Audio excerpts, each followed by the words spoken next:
أبا عبد الله يا أبا عبد الله.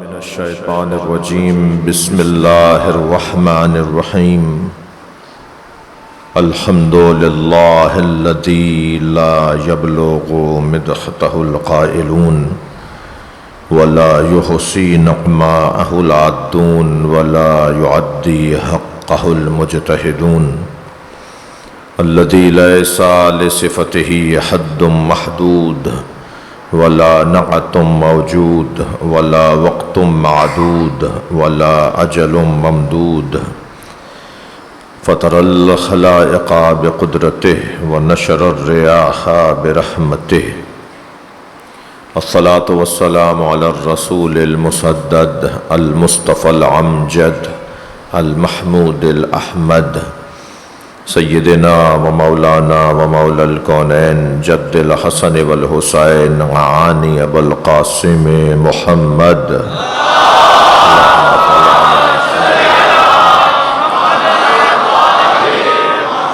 وآله الطيبين الطاهرين المعصومين الذين قال الله إنما يريد الله ليذهب عنكم الرجس أهل البيت ويطهركم تطهيرا اللهم صل على محمد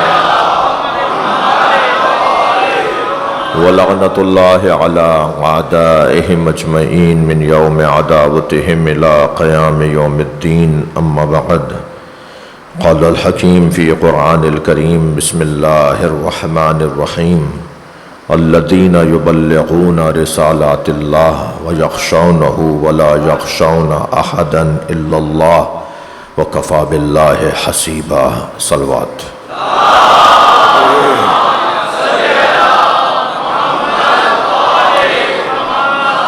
اور بھی بلند صلوات ہوتی ہے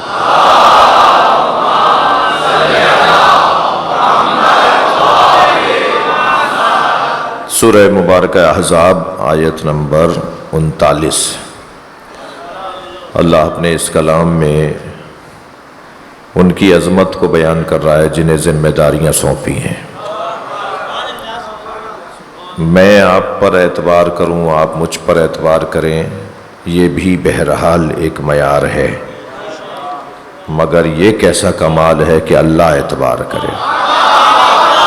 صلوات پڑھ لیں محمد وعلا اللہم صل علی جی اللہ جن پر اعتماد اور اعتبار کرے ان کا دوسرا نام معصوم ہے. عصمت کا ایک روشن سبب اللہ کا اعتماد ہے. جو اللہ کی چیز کو جیسی ہے ایسی منتقل کرے. اور عصمت کسے کہتے ہیں؟ یعنی ایک بال برابر بھی جس میں فرق نہ آنے دیں. جیسا اللہ نے اخذ وحی اور بیان وحی لینا اور دینا جیسا لیا ایسا پہنچایا جیسا لیا ایسا پہنچایا اسی کو عصمت کہتے ہیں. کوئی اپنی طرف سے اضافہ نہیں ہوگا جیسا تھا ایسا پہنچا دیا. ابھی آپ مشق کر کے دیکھ لیجئے ایک دوسرے کے کان میں ایک ہی بات کہے. صلوات پڑھے ذرا محمد والے اللہم. یہ تو بہت بڑا مجمع ہے. 10ویں آدمی تک جب بات پہنچے گی تو کچھ اور پہنچے گی. وہ جب 10واں آدمی بات بتائے گا نا کہ میں نے یہ سنا ہے تو وہ نہیں ہوگی جو پہلے نے سنی تھی. جی یہاں 1,24,000 نبی اور مولا علی سے لے کر صاحب العصر تک جیسا تھا ویسا بیان کرنے والے لوگ. جی اور یہ اس وجہ سے بھی ہے کہ انہیں اللہ نے خود سجایا ہے. انہیں اللہ نے خود بنایا ہے. بے معنی یوں تو سب کو اللہ نے بنایا ہے، سب کا خالق اللہ ہے. یہ بھی بہرحال ایک بحث ہے اور تھوڑی سی سنگین بحث ہے کہ لا یصدر من الواحد الا الواحد، واحد سے واحد کے علاوہ صادر نہیں ہوتا، واحد سے کثرت صادر نہیں ہوتا. یہ بھی ایک سنگین بحث ہے جو بہرحال شاید یہاں کی نہیں ہے، یعنی اس وقت میں آمادہ نہیں ہوں اس کو بیان کرنے پر. اول ما خلق اللہ القلم، سب سے پہلے اللہ نے قلم کو خلق کیا. جی سب سے پہلے اللہ نے قلم کو خلق کیا. اول ما کتب اللہ بہ القلم وہو علی، سب سے پہلے اللہ نے قلم سے جو لکھا وہ علی لکھا. میں نے عرض کیا تھا کہ سنگین بحث ضرور ہے، مگر میں کیا کروں کہ مجھے کہیں کہیں سنگین لوگ نظر آ رہے ہیں. ویسے تو سارا مجمع مولا کا چاہنے والا سنگین ہے. صلوات پڑھیں ذرا محمد وال.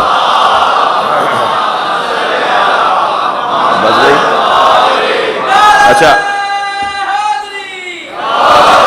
اول ما خلق اللہ القلم، سب سے پہلے اللہ نے قلم کو خلق کیا. پھر ایک اور حدیث ملی اول ما خلق اللہ العقل، اللہ نے سب سے پہلے عقل کو خلق کیا. پھر ایک اور حدیث ملی اول ما خلق اللہ نوری، سب سے پہلے اللہ نے مجھ مصطفیٰ کے نور کو خلق کیا. یا اللہ یہ مصطفیٰ سرکار سے سوال کروں، یا رسول اللہ پہلے آپ کا نور بنا، پہلے قلم بنا یا پہلے عقل بنی؟ یعنی تینوں فرمائشیں آپ کی ہیں، تینوں فرمان آپ کے ہیں. سب سے پہلے اللہ نے قلم خلق کیا، سب سے پہلے اللہ نے عقل خلق کی، سب سے پہلے اللہ نے مجھ مصطفیٰ کے نور کو خلق کیا. تو کیا پہلے بنا؟ تو عجب نہیں جواب آئے کہ یہ سب مختلف کہاں ہیں. جو قلم ہے وہی عقل ہے، جو عقل ہے وہی میرا نور ہے. اب اس مقدمے کو سننے کے بعد اس حدیث کو سنیں. اول ما خلق اللہ القلم، سب سے پہلے اللہ نے قلم کو خلق کیا. اول ما کتب اللہ بہ القلم، اللہ نے سب سے پہلے قلم کے ذریعے جو لکھا وہ لکھا علی. تو سرکار کے وجود سے جو وجود بنا وہ علی. انا وعلی من نور واحد، میں اور علی ایک نور کے دو حصے ہیں. اللہ نے سب سے پہلے مجھ محمد کے نور کو بنایا، میرے نور کا ٹکڑا کیا تو اس کا نام علی رکھ دیا. صلوات پڑھیں محمد و آل محمد.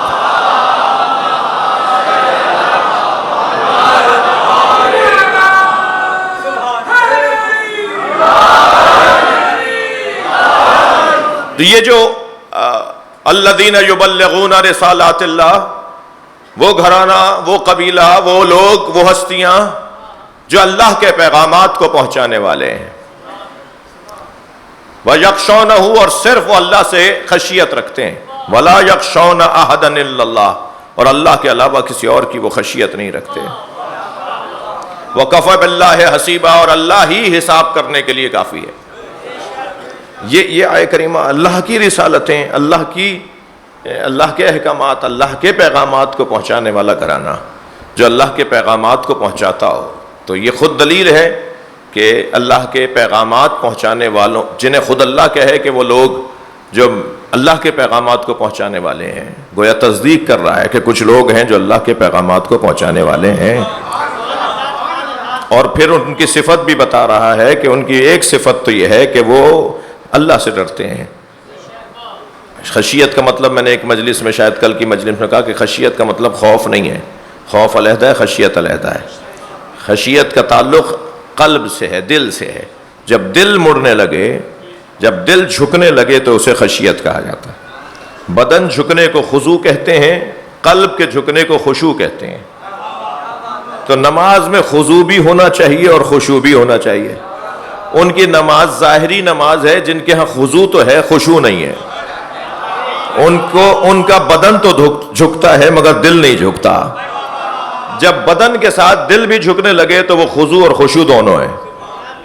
تو خشیت یعنی جو قلب سے احترام کی کیفیت ہے، دل میں جو احترام کی کیفیت ہے اسے خشیت کہا جاتا ہے. خوف تو کسی سے بھی ہو سکتا ہے، میں نے جیسے مثال دی تھی کہ خوف سانپ سے بھی ہو سکتا ہے، مگر والدین سے خوف نہیں ہوتا، خشیت ہوتی ہے. والدین سے خوف نہیں ہوتا، والدین سے خشیت. جس رد عمل اور عکس العمل کے سامنے احترام پایا جائے اسے خشیت کہا جاتا ہے، اور جہاں بے احترامی اور احترام دونوں ہو اسے خوف کہا جاتا ہے. تو لہذا خوف دونوں سے ہو سکتا ہے، اس سے جس کا احترام ہے، اس سے جس کا احترام نہیں ہے. لیکن خشیت بہرحال صرف اسی سے ہوگی جس کا احترام ہے. تو یہ خشیت اللہ سے خشیت رکھنے والے، اور کسی اور کی خشیت یہ نہیں رکھتے، کسی اور کے آگے ان کا دل نہیں جھکتا. یہ صرف اور صرف اللہ کے آگے اپنے دل کو جھکاتے ہیں، اپنے من کو جھکاتے ہیں، اپنے وجود کو جھکاتے ہیں. یہ وہ گھرانہ ہے. تو اس بحث کی طرف پلٹیے کہ جو اللہ کے پیغامات کو منتقل کرنے والے ہوں، اللہ انہیں دے اور وہ بندوں تک پہنچائیں. تو اس کو واسطہ فیض کہتے ہیں نا. اللہ کا ایک ایک حکم پیغام فیض ہے، اللہ کا ہر حکم فیض ہے. وہ فیاض ہے نا، اس کے ناموں میں ایک نام فیاض ہے نا. وہ زیادہ سے زیادہ دینے والا ہے، زیادہ سے زیادہ بخشنے والا ہے. اس کا جو فیض ہے وہ ان کے ذریعے سے آتا ہے. جب یہ آیت کہہ رہی ہے کہ اس کی رسالتیں ان کے ذریعے سے آتی ہیں، تو کیا اس کا رزق ان کے ذریعے نہیں آئے گا؟ صلوات پڑھ لیں محمد و آل محمد. یہ تو بہت چھوٹی بات ہے. یہ روٹی، یہ پانی، یہ رزق، یہ تو فیوزات میں کم تر فیض ہے. اس کا کم ترین فیض کو امت نہیں مان رہی، اور اللہ ان کے ذریعے اللہ پہنچا رہا ہے یہ مان رہے. اللہ ان کے ذریعے اللہ پہنچا رہا ہے. ہمیں کس نے بتایا اللہ ہے؟ ہماری عقل تو ماحول کے گرد میں اٹھ کر کام کرنا چھوڑ دیتی ہے. مولا علی فرما رہے ہیں نا کہ عقل پر ماحول کی گرد چھا جاتی ہے تو عقل کام کرنا چھوڑ دیتی ہے. نبیوں کا کیا کام ہے، رسولوں کا کیا کام ہے؟ عقل پر جمی ہوئی گرد کو صاف کرنا. اور جب عقل پر جمی ہوئی گرد کو یہ نبی صاف کرتے ہیں، عقل کام کرنے لگتی ہے. تو ہمیں اللہ کس سے پتا چلا کہ اللہ ہے؟ یعنی اللہ کو ان کے ذریعے مان لیں گے، اللہ کی روٹی کو ان کے ذریعے نہیں مانیں گے. عجیب منطق ہے بھائی مسلمانوں کی. صلوات پڑھ لیں ذرا محمد و آل محمد پر.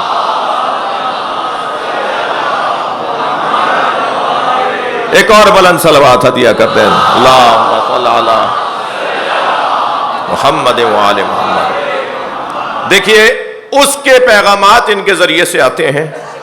یہ تو آیت پڑھ دی نا، اور کیا رہ گیا؟ اس کے پیغامات ان کے ذریعے سے آتے ہیں. تو پھر ہم کون ہیں بھائی جو اپنے پیغامات ان کے ذریعے نہ بھیجیں؟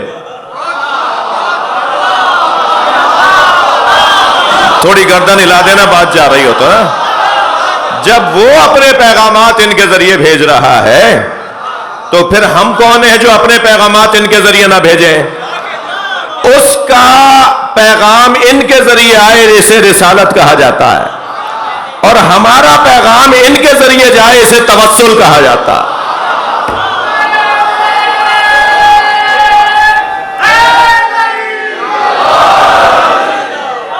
وسیلہ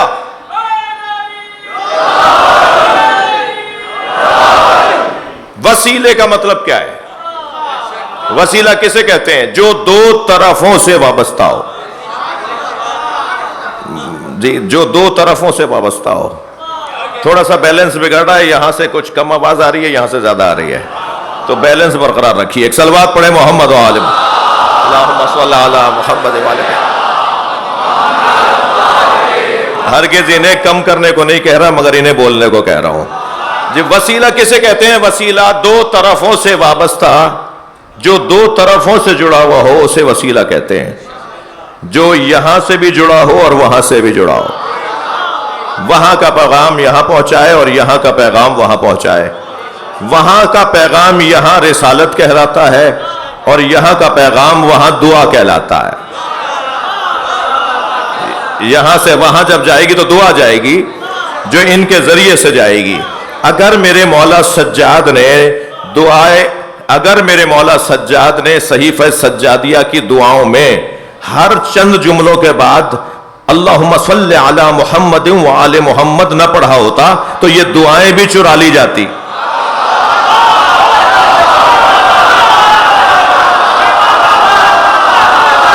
صلوات پڑھ لیں محمد وآل محمد.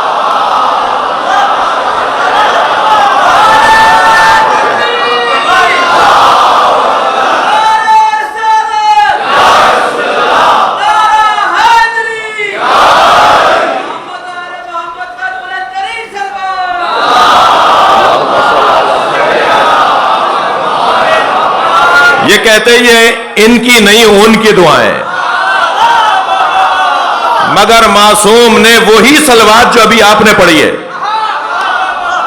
ہمارے ہاں بھی کچھ بیکٹیریاز آ رہے ہیں، ہمارے ہاں بھی کچھ جراثیم آ رہے ہیں. صلوات یہ نہیں، صلوات وہی صلوات پڑھو جو زین العابدین نے پڑھی ہے، جو امام سجاد نے پڑھی ہے.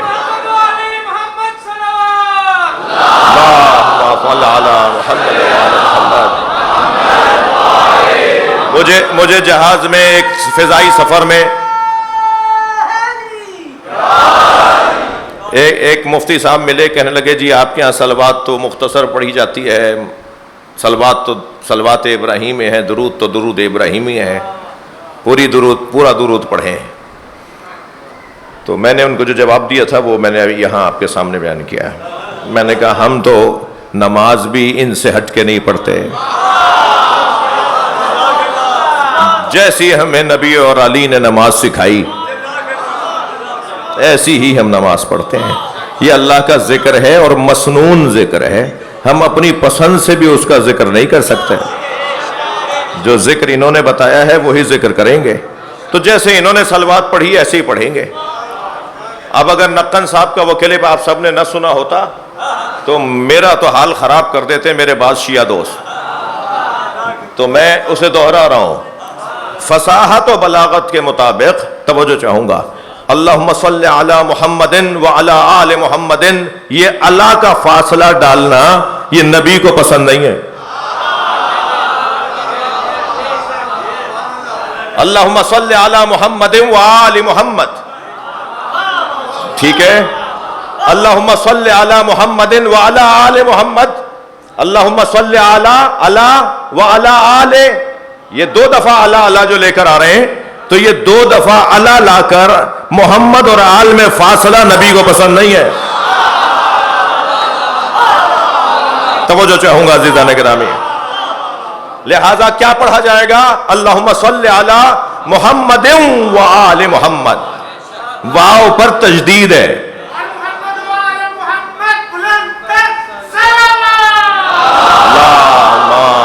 صلی علی محمد وآل محمد، صلوات پر محمد وآل محمد.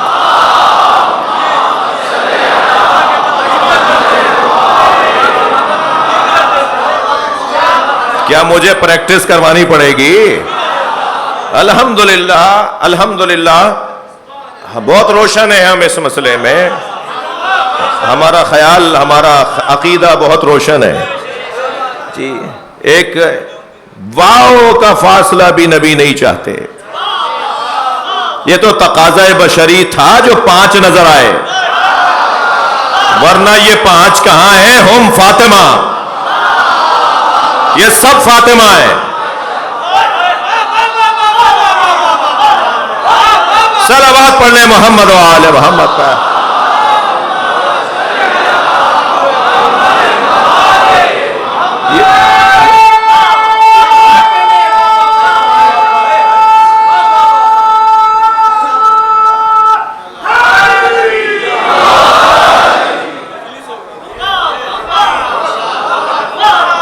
اللہم صلی علی محمد، واو محمد، واو کے بعد محمد کی دال اور واو جو ملے ہوئے نا، محمد دال کے بعد واو، واو پر تجدید، محمد و آل محمد.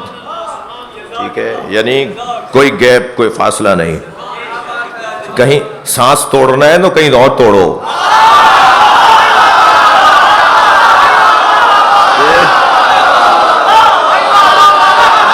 نہیں، یہ جہاں بے ادبی کا، بے احتیاطی کا خوف ہو،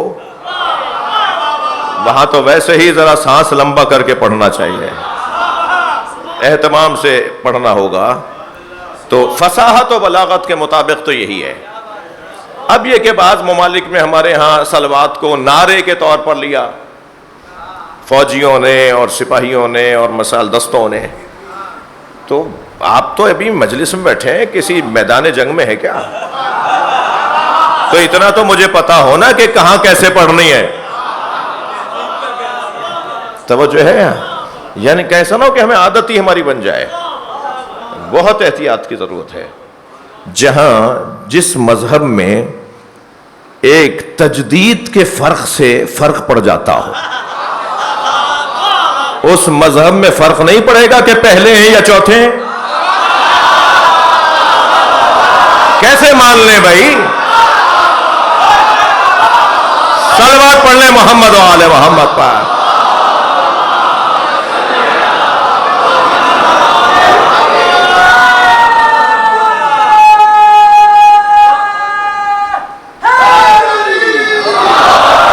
ہر جگہ ایک ہی آواز کے میرٹ پہ تقرریاں ہونی چاہیے، میرٹ پہ داخلے ہونے چاہیے، میرٹ پہ پارٹی ٹکٹس ملنے چاہیے، میرٹ پہ تبادلے ہونے چاہیے.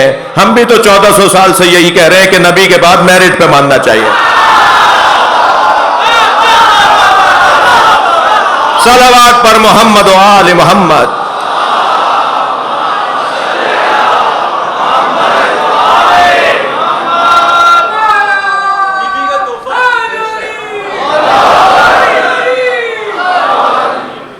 بات آگے بڑھے تو یہ الذین یبلغون رسالات اللہ، وہ گھرانہ، وہ قبیلہ جو اللہ کے پیغامات کو مبلغ ہیں. یبلغون، پہنچاتے ہیں اور پہنچاتے رہیں گے. فعل مضارع ہے. قرآن کے تو ایک ایک حرف پہ غور کریں تو معرفت کا سمندر ہے. الذین یبلغون رسالات اللہ، وہ لوگ کہ جو اللہ کے پیغام کو پہنچاتے ہیں اور پہنچاتے رہیں گے. وَيَخْشَوْنَهُ، اور صرف اللہ کی خشیت رکھتے ہیں، پہنچاتے ہیں اور پہنچاتے رہیں گے. قرآن تو بند ہو گیا، ختم ہو گیا، پورا ہو گیا. پھر یہ کیا اللہ کے پیغامات کو پہنچائیں گے؟ اس کا مطلب یہ ہے کہ اللہ کے پیغامات اس وقت تک آتے رہیں گے جب تک کہ مطلوب، مقصود اور منزل نہ مل جائے. مطلوب، مقصود اور منزل قیامت ہے. ہم سب کا مطلوب، ہم سب کا مقصود قیامت ہے. قیامت تک یہ قافلہ چلنا ہے. تو جب تک قیامت نہ آ جائے، جب تک کہ حساب والا دن نہ آ جائے، جب تک فائلیں کھلنے کا دور نہ آ جائے، اس وقت تک اللہ کے پیغامات آتے رہیں گے. تو پھر وحی دو طرح کی ہوئی، ایک وحی قرآنی، ایک وحی بیانی. وحی قرآنی سرکار پہ تمام ہو گئی.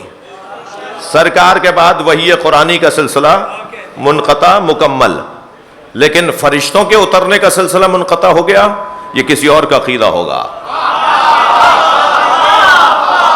ہم مستقل بنیادوں پہ عقائد رکھنے والے لوگ ہیں. کوئی اور ہمیں نہیں بتائے گا کہ عقیدہ یہ ہوتا ہے. جن کے ابھی اللہ کے بارے میں عقیدہ روشن نہیں ہے، ہم ان سے امامت کے بارے میں کیا پوچھیں گے؟ کیوں پوچھیں گے؟ توجہ ہے حضرات کی؟ خود کفیل لوگ ہیں بھائی، مستغنی لوگ ہیں ہم.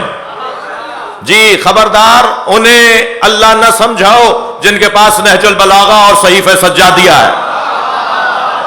ہم مولا علی سے اللہ سمجھتے ہیں، ہم امام سجاد سے اللہ سمجھتے ہیں. صلوات پڑھ لیں محمد و آل محمد.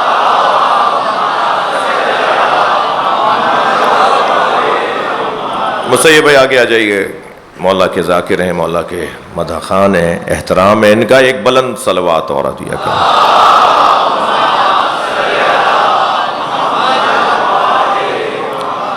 میں تھوڑا سا آپ کی توجہ اور چاہوں گا. الذین یبلغون رسالات اللہ، وہ لوگ جو اللہ کے احکامات، اللہ کے پیغامات کو پہنچاتے ہیں اور پہنچاتے رہیں گے۔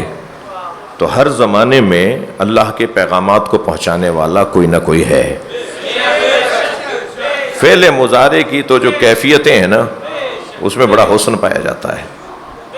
وَيَقُولُ الَّذِينَ كَفَرُوا لَسْتَ مُرْسَلًا، جنہوں نے کفر اختیار کیا ہے وہ کہتے ہیں اور کہتے رہیں گے کہ آپ بھیجے ہوئے رسول نہیں ہیں۔ قُلْ كَفَى بِاللَّهِ شَهِيدًا بَيْنِي وَبَيْنَكُمْ، اے میرے حبیب ان سے کہہ دیجئے میرے اور تمہارے درمیان گواہی کے لیے اللہ کافی ہے۔ وَمَنْ عِنْدَهُ عِلْمُ الْكِتَابِ، اور جس کے پاس مکمل کتاب، ہر کتاب آسمانی کا علم ہے، وہ میرے اور تمہارے درمیان گواہی کے لیے کافی ہے۔ تو اگر ہر زمانے میں نبی کی نبوت کا انکار ہوگا، ہو نہیں رہا کیا؟ ابھی نہیں ہو رہا کیا؟ اگر ہر زمانے میں نبی کی نبوت کا انکار ہوتا ہے، ہوگا، ہوتا رہے گا، تو پھر نبی کی نبوت پہ اللہ گواہ ہے اور وہ جس کے پاس مکمل کتاب کا علم ہے۔ تو مکمل کتاب کے عالم کو پہلے کو علی کہتے ہیں، آخری کو مہدی کہتے ہیں۔ ہمیشہ ایک گواہ رسول آتا رہے گا، ہر زمانے میں ایک گواہ نبی کی رسالت کے اوپر آتا رہے گا۔ تو اب میں اگر لفظ بدل کے یوں کہوں کہ یہ ائمہ اہل بیت گواہان رسالت رسول ہے۔ اچھا، گواہ کون ہوتا ہے بھائی؟ بھائی توجہ بڑھائیں گے۔ گواہ دو طرح کے ہوتے ہیں، سرکاری اداروں سے بھی وابستہ تشریف فرما ہے، وکلاء برادری کے کچھ دوست بھی بیٹھے ہوئے ہیں، اور قانون کی تشریح کرنے والے لوگ بھی بیٹھے ہوئے ہیں۔ گواہ دو طرح کے ہوتے ہیں۔ ایک گواہ جو ہوتا ہے جو قرائن کے مطابق گواہی دیتا ہے، ایک گواہ وہ ہوتا ہے جس نے آنکھوں سے دیکھا ہوتا ہے۔ عربی زبان میں جو قرائن کے مطابق گواہی دے اسے شاہد کہتے ہیں، اور جو آنکھوں سے دیکھ کر گواہی دے اسے شہید کہتے ہیں۔ کیا ہوا بھائی، کیا ہوا؟ تھوڑا گردن ہلا دیجئے۔ شاہد وہ جو قرائن کے مطابق گواہی دے، شہید وہ جو آنکھوں سے دیکھ کر گواہی دے۔ اس آیت میں شاہد ہے یا شہید؟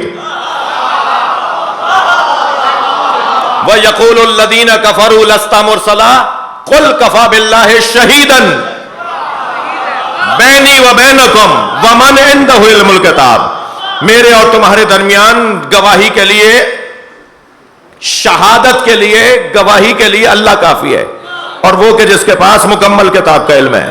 شہید جس نے آنکھوں سے دیکھا ہو،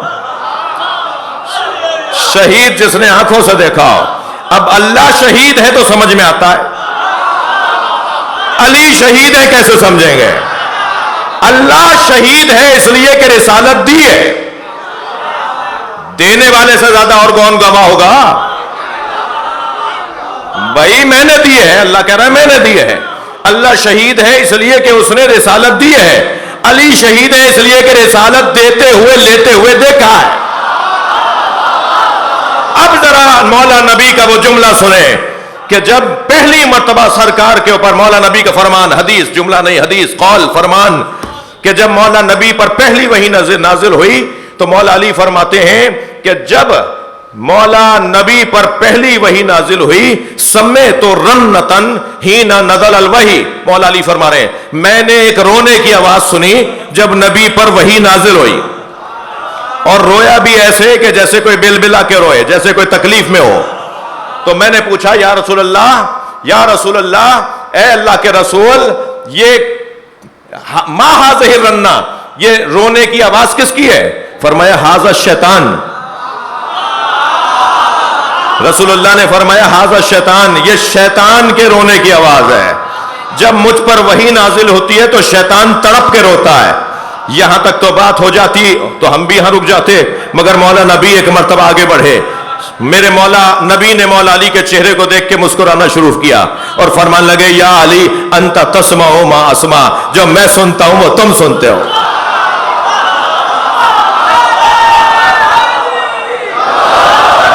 وَتَرَى مَا أَرَى، اور جو میں دیکھتا ہوں وہ تم دیکھتے ہو۔ إِلَّا لَا نَبِيَّ بَعْدِي، بس فرق یہ ہے تم نبی نہیں ہو۔ خاتمیت کے تحفظ کے ساتھ، عقیدہ ختم نبوت کے تحفظ کے ساتھ۔ نبی فرما رہے سارا کمال جو اللہ نے مجھ میں رکھا ہے وہ تم میں رکھا ہے۔ صلوات بر محمد و آل محمد۔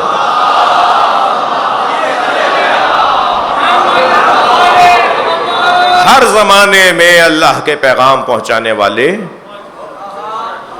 آتے رہیں گے، ہر زمانے میں اللہ کے پیغام پہنچانے والے آتے رہیں گے۔ اب ایک میرے مزاج میں نہیں ہے، اب تک بڑی سالم خطابت لے کر آیا ہوں، 7 سال کی عمر سے مجلس سے پڑھ رہا ہوں، ایک کم 50 سال کا ہو گیا ہوں،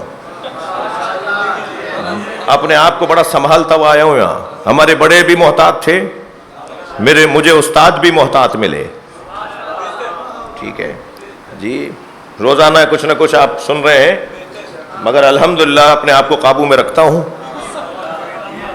میں تو بہت سو سے زیادہ کچھ بول سکتا ہوں، مگر فائدہ نہیں ہے، فضول ہے، تناؤ بڑھے گا، مسائل پہلے کم ہیں جو میں بڑھا دوں، ہماری قوم میں مسئلے پہلے کم ہیں جو میں اور کچھ نہ کچھ بیان داغ کے بڑھا دوں۔ ہمیشہ بولنا لازم نہیں ہے، کہیں خاموشی بھی بہتر ہے۔ اور پھر میرے عزیزوں، میرے بچوں، آج تو پہلے رابطہ کرنا مشکل تھا، اب رابطہ توڑنا مشکل ہے جی۔ ہمارا آپ کا موبائل بند ہوگا، کوئی نہ کوئی ہمارا ساتھی پکڑا دے گا کہ فلاں صاحب بات کریں گے، اور جتنے لوگ آپ کے ساتھ زیادہ چلیں گے نا، اتنے ہی گھرے ہوئے زیادہ ہیں آپ۔ کوئی نہ کوئی آ کے کہے گا یہ علی جے، اجے بھائی کون ہے؟ مگر نہیں بات کیجئے، اب بات کیجئے جی، ٹھیک ہے۔ تو کیا مشکل ہے؟ مشکل ہے کیا کہ میں آپ سے اور آپ مجھ سے رابطہ کر لیں؟ اگر مجھے آپ سے کوئی پریشانی الجھن ہے تو مجھ میں اتنی جرت ہونی چاہیے، میں اتنا تو کرار کا ماننے والا میدان میں ڈٹ کے دکھاؤں کہ میں آپ سے رابطہ کر لوں کہ آپ نے یہ کیوں کہہ دیا، آپ نے یوں کیوں کر لیا جی، آپ نے ایسا کیوں کر دیا۔ نوحہ خان حضرات ہیں، سوس خان حضرات ہیں، خطبہ ہیں، ذاکرین ہیں، قومیات کے لوگ ہیں، ہماری مذہبی جماعتیں ہیں، ہماری مذہبی تنظیمیں ہیں، ٹھیک ہے۔ اگر مجھے کسی سے کوئی الجھن ہے، اول تو مجھے کسی سے کیوں الجھن ہے؟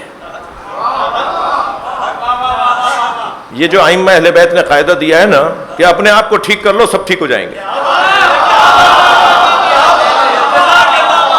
جی جی، کونوا دعاة الناس بغیر السنتکم، لوگوں کو زبان کے علاوہ اپنی طرف بلاؤ، لوگوں کو بلاؤ بغیر زبان کے۔ بغیر زبان کے کیسے بلائیں؟ خود کو مجھے اپنا ایسا اچھا کرنے کی کوشش کرنی ہوگی کہ خود بخود ماحول اچھا ہوتا چلا جائے جی۔ اور پتہ ہے خوشبو یا بدبو معمولی سی ہوتی ہے جو پورے ماحول کو اچھا یا برا بنا دیتی ہے، معمولی سی خوشبو، معمولی سی بدبو پورے ماحول کو اچھا یا برا بنا دیتی ہے، ٹھیک ہے۔ تو پہلے تو یہ کہ اگر ایسا بھی ہو تو مجھے بات کرنی چاہیے، رابطہ کرنا چاہیے، بھائی مجھے یہ بات سمجھ میں نہیں آ رہی، اس کا یہ نقصان ہو سکتا ہے، آپ نے کہا ہے کیسا؟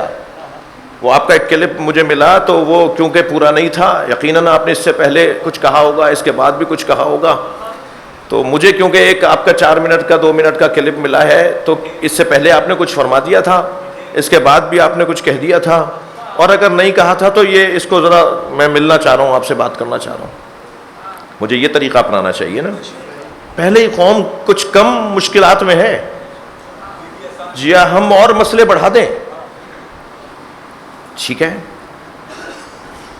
مگر عزیزو بعض اوقات اتنا خطرناک بیان ہوتا ہے، اتنا خطرناک عنوان ہوتا ہے کہ جس میں ایک تولنا پڑتا ہے کہ جواب دیں تو پھر کیا ہوگا۔ خوف ووف نہیں ہے الحمدللہ،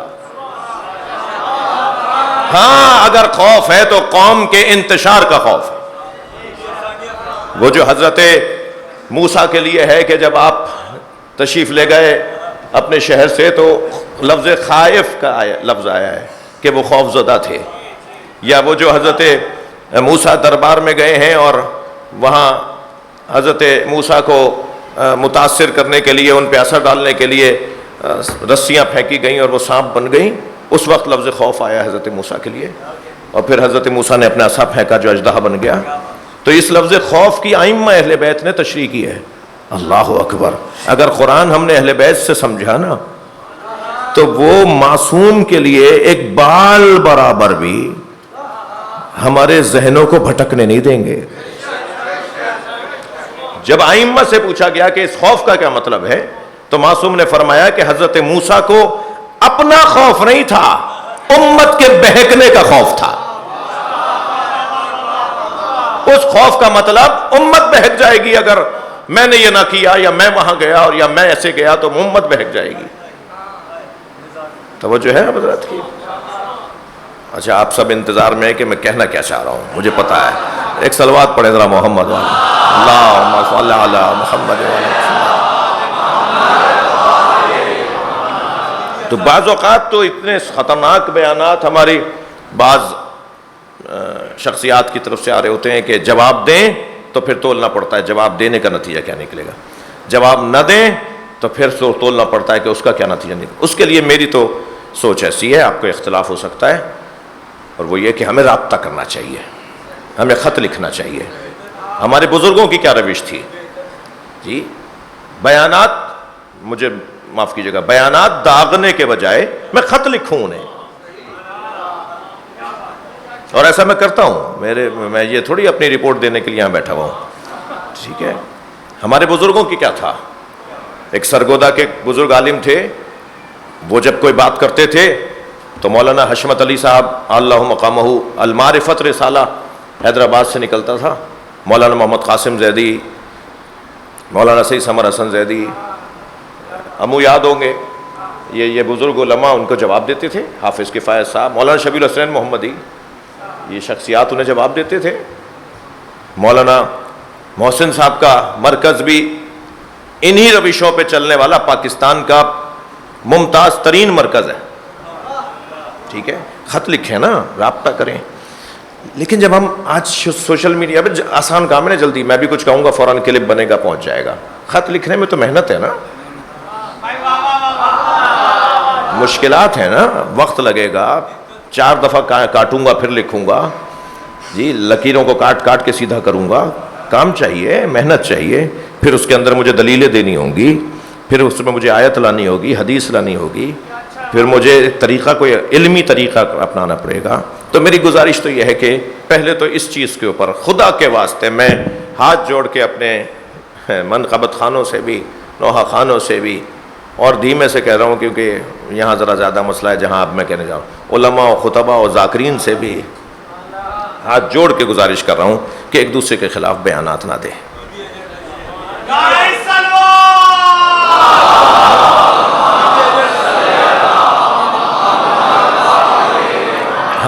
ہم جس خطے میں اور جس دور سے گزر رہے ہیں انتہائی احتیاط کی ضرورت ہے, ٹھیک ہے. تو کچھ باتیں, فَعَصَىٰ آدَمُ رَبَّهُ فَغَوَىٰ, اس آیہ کریمہ میں لفظ عصیان استعمال اللہ نے نازل کیا ہے. اب بھائی کچھ تو آپ بھی تو جائیے نا کہیں اور, میں کیا کہہ رہا ہوں یہ بس آپ کو کہہ دیا میں نے. فَعَصَىٰ آدَمُ رَبَّهُ, آدم علیہ السلام نے اپنے رب کا عصیان کیا. فغوا, کیا خوب بحث کی ہے حضرت آیت اللہ العظمیٰ حافظ بشیر حسین نجفی نے. ابھی پوری کتاب لکھی ہے عصمت الانبیاء, پہلی جلد آئی ہے عصمت الانبیاء. اس مسئلے کا انہوں نے وہاں جواب دیا ہے. اور میں نے جب حضرت آیت اللہ حافظ بشیر کو بتایا کہ مولانا محمد قاسم نے اب سے 40 سال پہلے اس کا جواب دیا تھا. یہ مزاج کے لوگ آج تو پہلی دفعہ تھوڑی آئے ہیں, اس مزاج کے لوگ تو پہلے سے ہیں ہمارے ہاں. تو یہ والی بات تو پہلے بھی ہو چکی ایک دفعہ. تو مولانا محمد قاسم زیدی نے اس کا جواب دیا ہے. اور بڑا علمی اور اچھا جواب دیا ہے. اس کو مجھے اجازت دیں کہ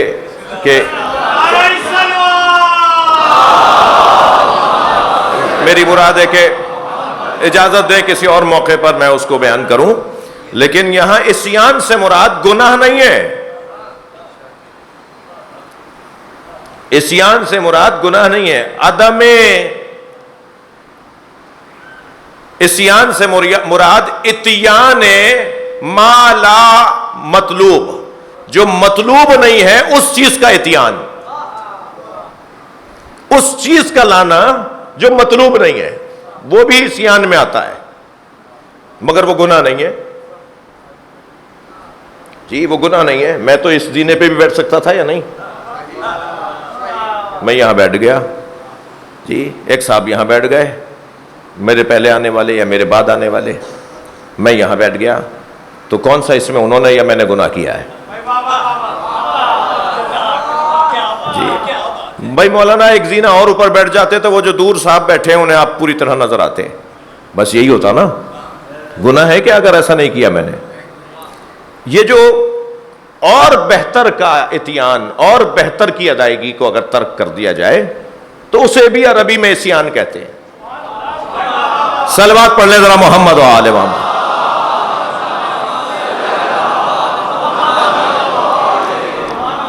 تو حضرت آدم معاذ اللہ گناہ کا عنوان نہیں ہے حضرت آدم کے اوپر، بلکہ حضرت آدم ترک اولا، مثلا یہ لفظ بزرگوں نے بھی استعمال کیا ہے. اب مولا سے پوچھا گیا، مولا فرمائیں کہ سب سے پہلے عصیان، اب مولا نے مولا سجاد کا فرمان اور حدیث سنا رہا ہوں آپ کو، حضرت نے اس آیت کی تفسیر کی ہے. اس آیت کی تفسیر فرماتے ہوئے میں کچھ دیر لیٹ ہو گیا ہوں، دیر ہو گئی ہے، مجھے اس وقت مجلس ختم کرنی چاہیے تھی، یعنی اپنا خطاب ختم کرنا چاہیے تھا اور مصائب بھی پڑھنے ہیں. اجازت دیں کہ اس بات کو کل کروں، ابھی آگے بھی مجلس ہے. ہاں ایک دو بات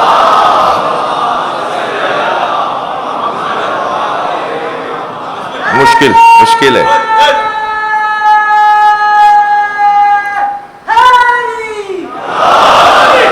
میرے معصوم مولا سے، امام سے اس آیت کی تفسیر پوچھی گئی تو حضرت نے فرمایا اول ما بہ اللہ الکبر العصیان، سب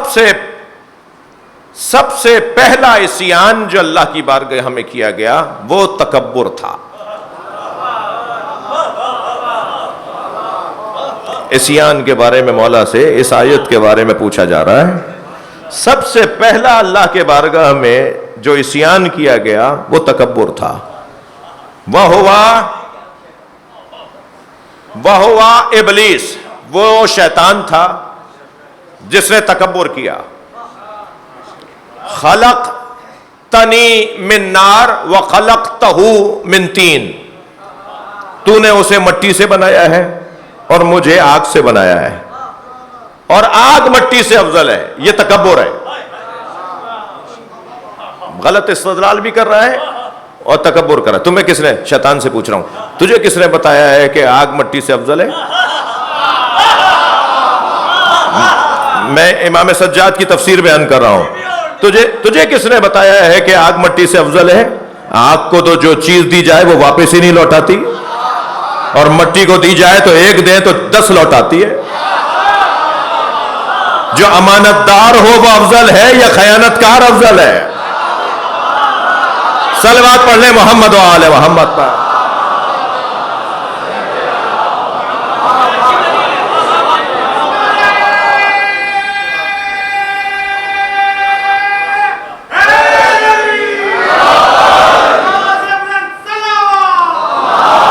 اللہم صلی علی محمد و آل محمد. تو یہ استدلال ہی اس کا غلط تھا اور اس بنیاد پر اس نے تکبر کیا. ابا واستکبر وکان من الکافرین. اس کے نتیجے میں اس نے کیا کیا؟ سجدہ نہیں کیا. اور سجدہ نہیں کیا تو قرآن نے کیا کہا؟ ابا، انکار کیا، واستکبر، استکبر یعنی تکبر کیا وَكَانَ مِنَ الْكَافِرِينَ، یعنی تکبر کا نتیجہ دیکھا آپ نے؟ تکبر کا نتیجہ کفر تک لے جاتا ہے، تکبر کفر تک لے جاتا ہے۔ بھائی ہم پر ہمارے ماں باپ کا احسان ہے کہ ہمیں مجلسی بنایا ہے، مجلسوں میں آنے والا بنایا ہے، مجلس میں بیٹھنے والا بنایا ہے۔ مجلس کے ہزاروں لاکھوں نتیجوں میں ایک نتیجہ تکبر کا مٹنا ہے۔ بڑے سے بڑا معتبر انسان بھی جب فرش عزائے حسین کے قریب آتا ہے تو جوتیاں اتارتا ہے، گردن جھکاتا ہے، قربتاً اللہ زمین پہ بیٹھتا ہے۔ اور تکبر مٹانے کی مشق کیا ہوگی؟ مجلس کے نتیجوں میں سے ایک نتیجہ۔ مجھے اجازت ہے کہ کل اس بحث کو، اگر بحث میں آئی تو بحث کو آگے بڑھاؤں۔ جی عزیزو، مجلس ہم پر احسان ہے ہمارے بڑوں کا کہ انہوں نے ہمیں عزادار بنایا، عزادار رکھا، اور ان کی خواہش بھی یہی رہی کہ میرا بچہ عزادار رہے۔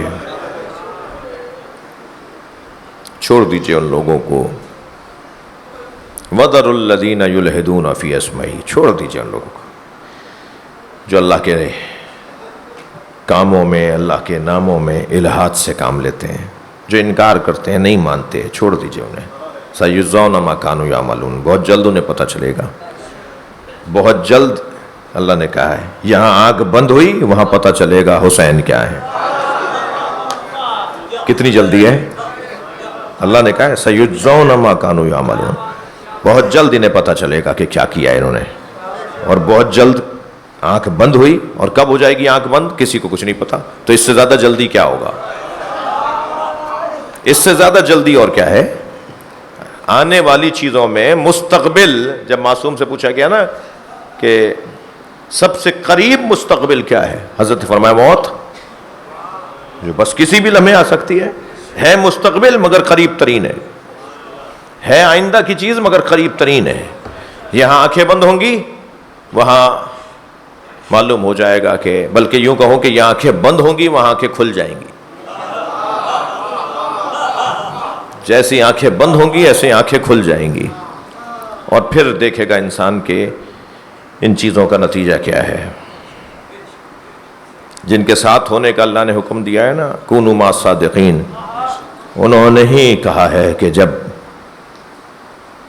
غم دنیا تمہیں گھیرنے لگے تو فبک للحسین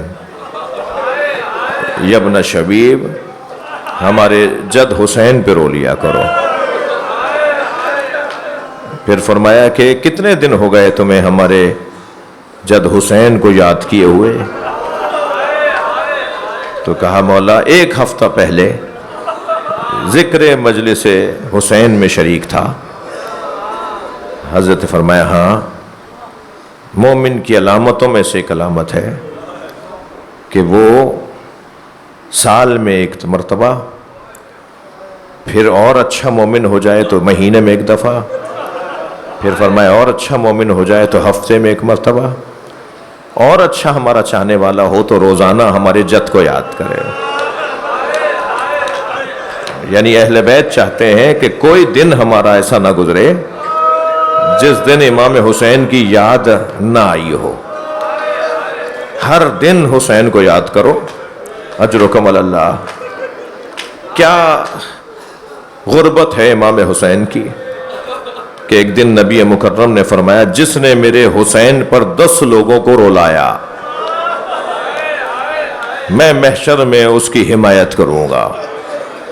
پھر ایک مرتبہ ایک لمحے کا توقع فرما کے فرماتے ہیں اور اگر کسی نے میرے حسین پہ 3 لوگوں کو رلایا تو محشر میں اس کی حمایت کروں گا۔ پھر آنکھوں میں آنسو بھر کے فرماتے ہیں جس نے ایک شخص کو حسین پہ رلایا،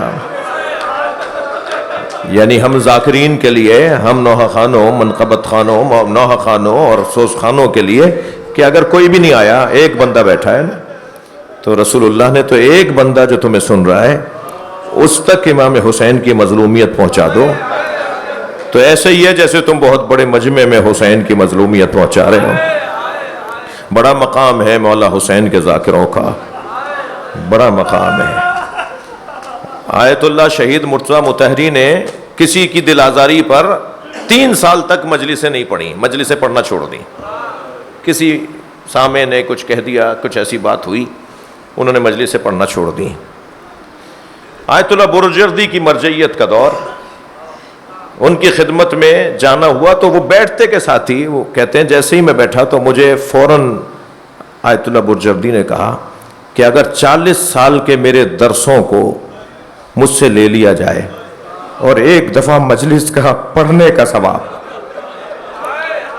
مجلس پڑھنے کا ثواب مجھے دے دیا جائے تو میں 40 سال جو میں اب تک پڑھاتا آ رہا ہوں میں اس کا ثواب دے دوں گا. میں ایک مرتبہ حسین کی مجلس پڑھنے کا ثواب.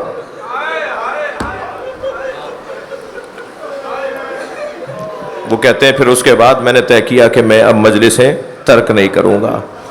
مجلسیں پھر انہوں نے دوبارہ پڑھنا شروع کر دی. کیا چاہتے ہیں اہل بیت؟ اہل بیت یہ چاہتے ہیں حسین سے جوڑے رہو. یہ جو امام حسین سے جوڑنا ہے نا، یہ در حقیقت اللہ سے جوڑنا ہے. اس لیے کہ حسین باب اللہ ہے، اللہ کا دروازہ ہے. اجرکم اللہ، اجرکم اللہ. آپ کی آوازیں بلند ہو رہی ہیں. اللہ آپ سب کو امام کی ذریعے قریب سے دیکھنے کی توفیق عطا فرمائے. اجرکم اللہ. اب جب جائیں نا کربلا تو امام کی پائنتی کھڑے ہو کر حضرت علی اکبر کو سلام کیجیے. اجرکم اللہ. اس لیے کہ جب کربلا سے 11 محرم کو قافلہ لے جایا گیا، میں اور آپ ہم لوگ تو بہت سارے مصائب ہیں جلدی جلدی پڑھ دیتے ہیں.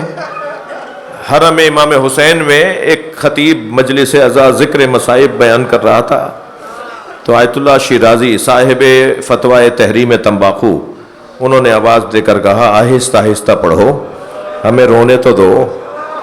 تم تو اتنے سخت جملے اتنی جلدی جلدی بول رہے ہو، ذرا ٹھہر ٹھہر کے پڑھو تاکہ ہماری آنکھوں میں آنسو تو آئیں، ہم ایک ایک جملے پہ غور کر کے روئیں تو صحیح. اور جب اس نے ٹھہر ٹھہر کے پڑھنا شروع کیا تو وہ رو رہے تھے. اس نے ایک جملہ ایسا کہا جس پہ وہ چیخ مار کے روئے اور 3 گھنٹے بے ہوش رہے. انہیں بیمارستان لے جانا پڑا، انہیں مطب لے جانا پڑا. 3 گھنٹے تک وہ بے حال رہے، غشی کے عالم میں رہے. جملہ یہ تھا کہ شام کے دربار میں آواز دی گئی زینب کو دربار میں لایا جائے.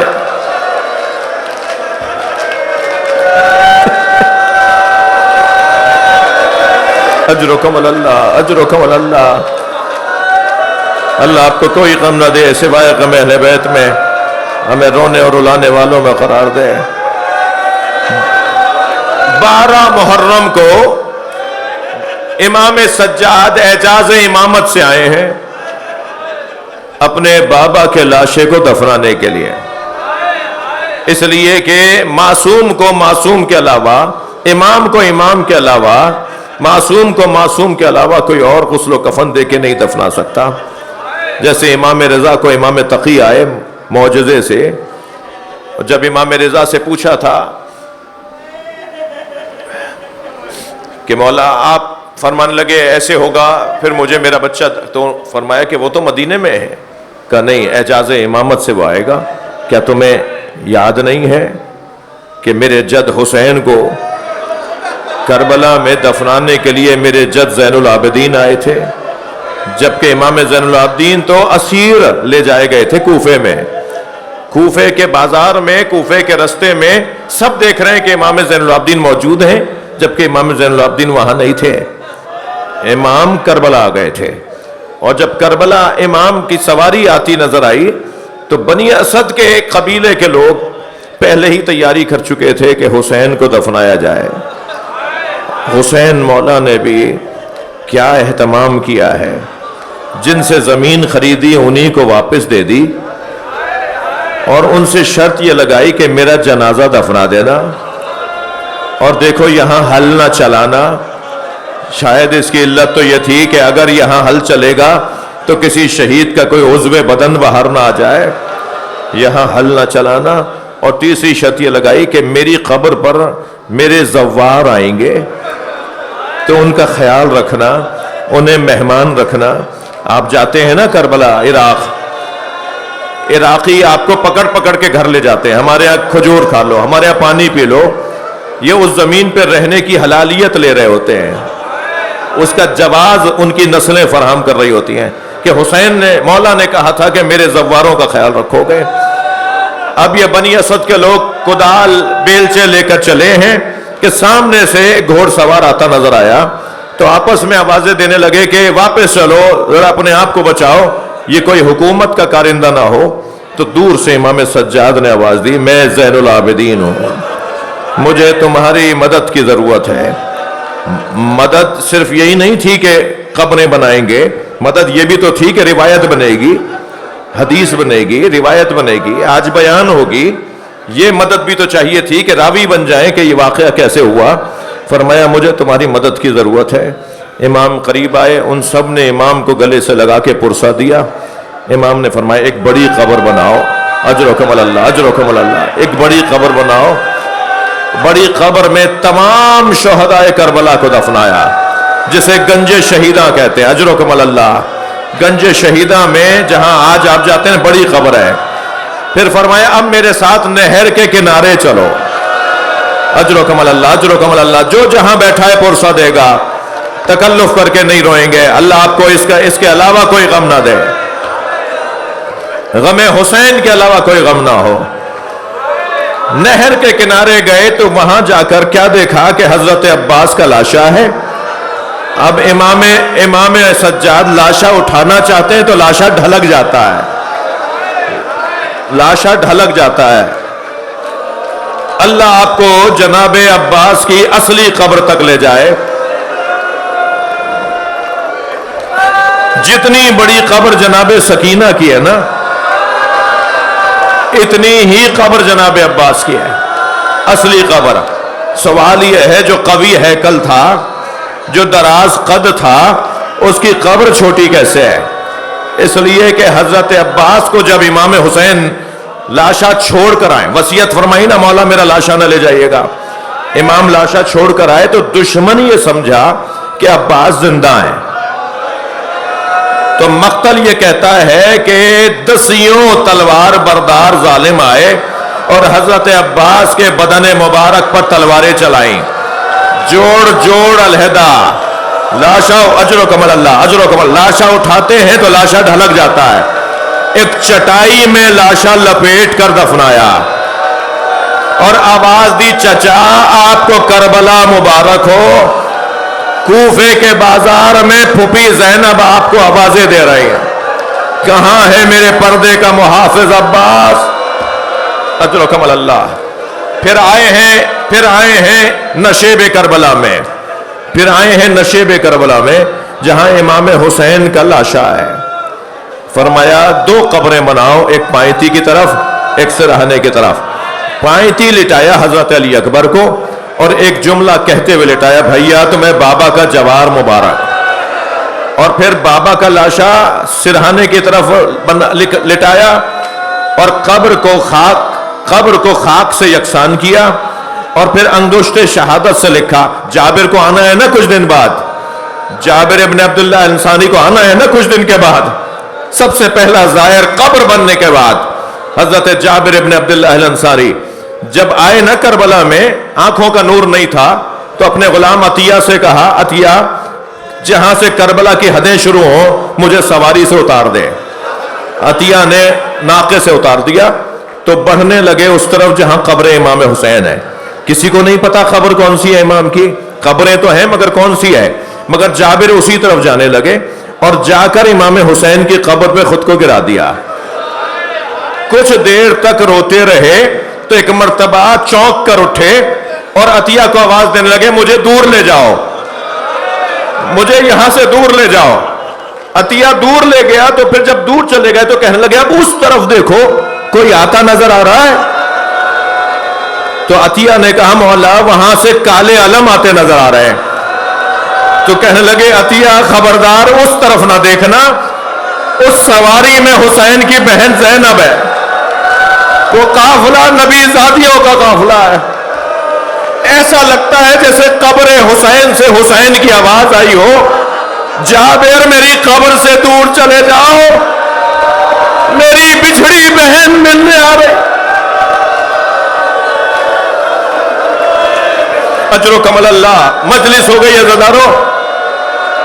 پائیں تی لٹایا حضرت علی اکبر کو، سرہانے کی طرف کی قبر میں امام حسین کو لٹایا، اور پھر قبر کو خاک سے یکسان کر کے انگشت شہادت سے لکھا ھذا قبر الحسین، ھذا قبر الحسین الذی قتلوا عطشانا. یہ اس حسین کی قبر ہے جسے پیاسا مارا. مجلس مکمل ہو گئی عزادارو. ایک جملہ اور سن لیجئے. یہ جو مصائب میں نے پڑھے ہیں نا، یہی مصائب کربلا میں حرم امام حسین میں ایک ذاکر نے پڑھے، ایک عالم نے پڑھے. تو مجلس کے بعد روتے ہوئے ایک عزادار نے کہا کہ علامہ یہ تو بتائے کہ حضرت علی اصغر کو کہاں دفنایا؟ تو انہوں نے کہا مجھے نہیں پتا کہ حضرت علی اصغر کو کہاں دفنایا. رات کو خواب میں امام حسین نظر آئے. فرمایا ہمارے رونے والوں کو بتاؤ علی اصغر میرے سینے پہ.